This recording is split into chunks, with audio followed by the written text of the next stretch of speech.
Imaginez une salle de marché en ébullition. Les graphiques clignotent, les analystes se penchent sur leurs écrans et les portefeuilles se remodèlent à une vitesse vertigineuse. Au cœur de cette agitation, une inflation.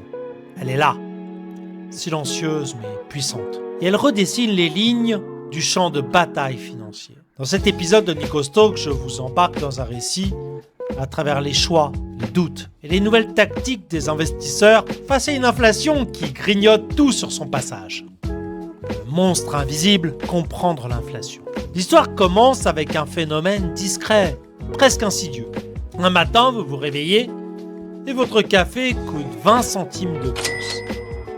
Puis l'énergie, le loyer, les courses. Lentement, mais sûrement, tout devient plus cher. Pour les investisseurs, ce n'est pas seulement une question de vie quotidienne, c'est un signal d'alarme. Les manuels économiques classent l'inflation en plusieurs catégories. Modérée, forte ou même stagflation. Chacune entraîne des réactions très différentes, des forces subtiles. Le Japon, par exemple, expérimente depuis plusieurs décennies des forces subtiles, des stagflations, croissance molle, salaire peu dynamique ou inflation rampante sur certains biens importés. Certains analystes pensent que le pays agit comme un laboratoire avancé de ce que d'autres nations pourraient connaître demain. Mais dans tous les cas, l'investisseur comprend que l'argent perd de sa valeur.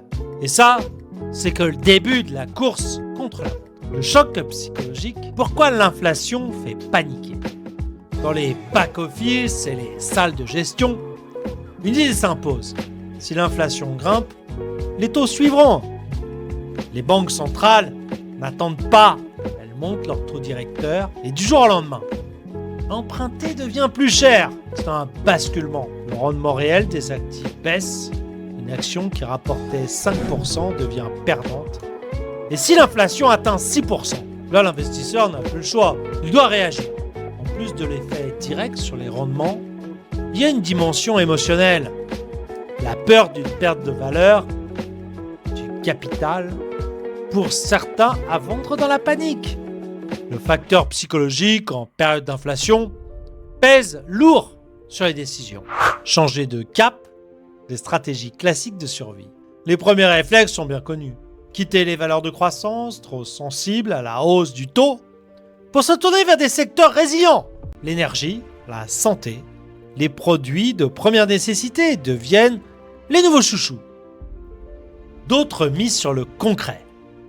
L'immobilier, les infrastructures, l'or. Ce sont les actifs réels, ceux que l'inflation ne peut pas effacer aussi facilement. Le portefeuille se transforme, il se matérialise. Parallèlement, certains investisseurs, surtout les plus jeunes et les plus technophiles, se tournent vers Bitcoin, présenté comme une réserve de valeur numérique, à l'abri de l'inflation. Bitcoin attire qui doute de la stabilité monétaire traditionnelle, mais sa volatilité reste un frein pour les profils plus prudents. On observe également un regain d'intérêt pour les actions à dividendes.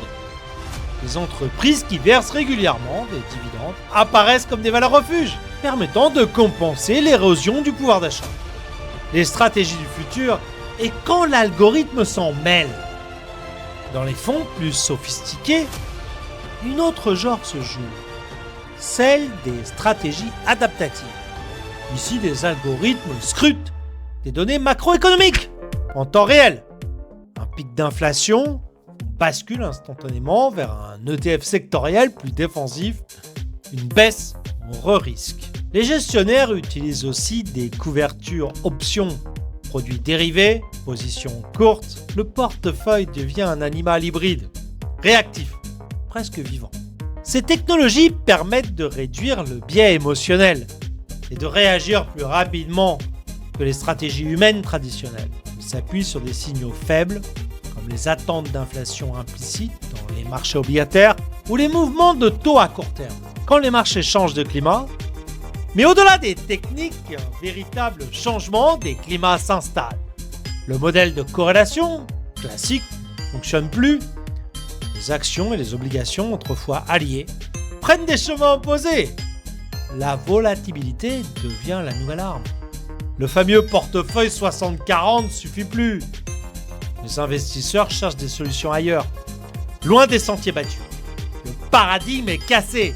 C'est dans ce contexte que l'investissement dans des actifs alternatifs, art, vin, montres, forêt, gagne en popularité.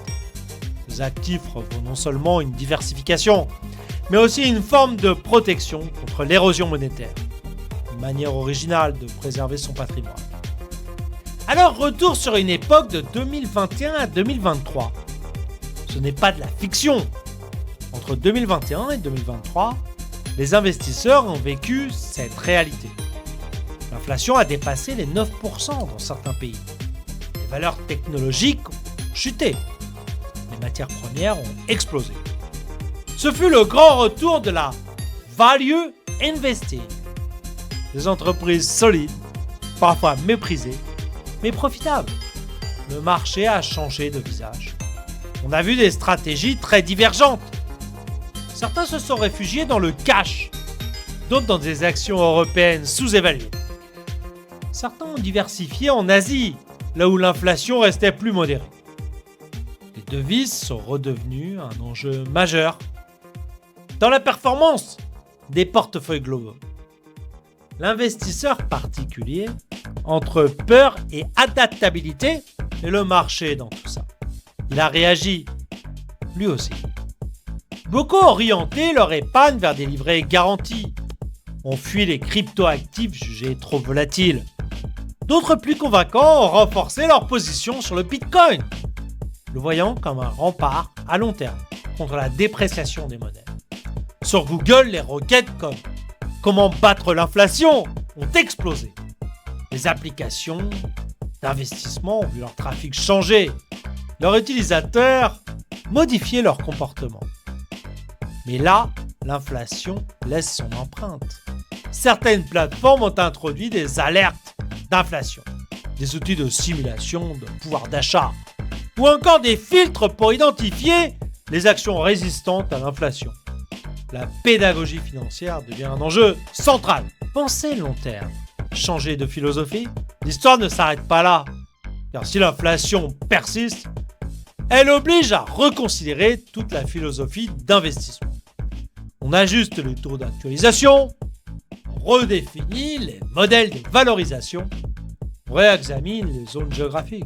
Certains regardent le Japon non plus comme une exception, mais comme un modèle d'adaptation lente, mais stable, à un environnement économique hybride. Peut-être que Tokyo est simplement en avance. D'autres scrutent les BRICS et les pays émergents. L'inflation est souvent structurelle.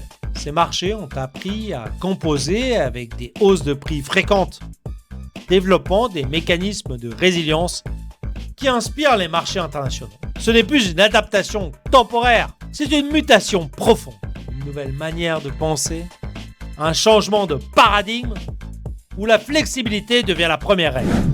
Alors qu'est-ce qu'on peut dire en conclusion ? Le jeu a changé, les règles aussi. L'inflation, c'est pas juste un bruit de fond économique, c'est une force de transformation. Elle oblige à revoir ses certitudes, à tester de nouvelles stratégies, à prendre des décisions rapides, mais réfléchies.